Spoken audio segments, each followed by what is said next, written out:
So the last video left off talking about the results of nondisjunction, where you either have an extra copy of a particular chromosome, which results in 3 copies or a trisomy, or minus a copy, resulting in 1 copy or a monosomy. And here in this image, if you can see, it illustrates a nondisjunction event.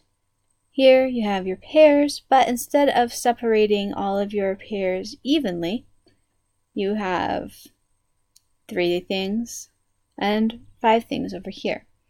So this one got the one it's supposed to, plus an additional copy of that particular chromosome. So then, after the next division, 2 of these gametes don't have any copies of that chromosome that where both homologs went here, and 2 of these gametes have 2 copies. So you have a monosomy or a trisomy.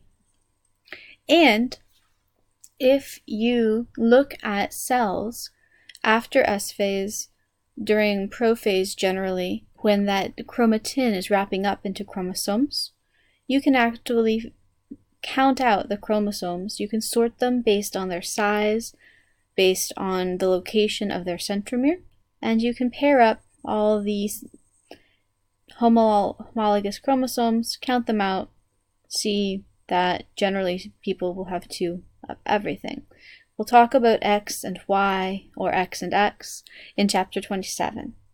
Here, though, this individual has 2 copies of chromosome 1 and 2 copies of chromosome 2 and 2 copies of chromosome 3, etc.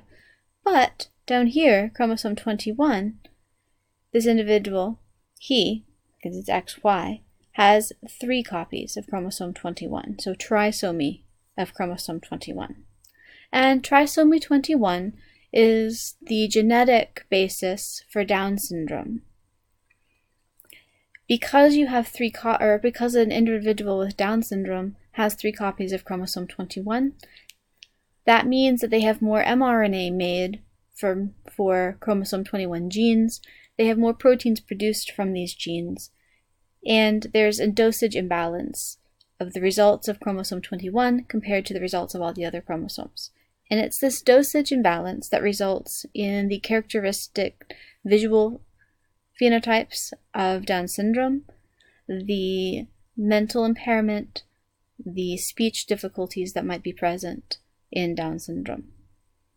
So that is the last little bit of information from chapter 9.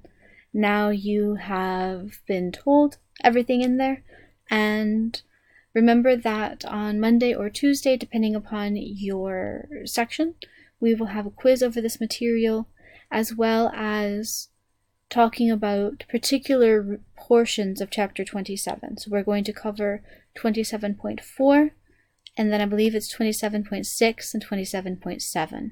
So we'll talk about meiosis in the context of making egg and making sperm, and we'll also talk about sex determination in humans. So XY produces a male and XX produces a female. Thanks, have a great weekend. Bye!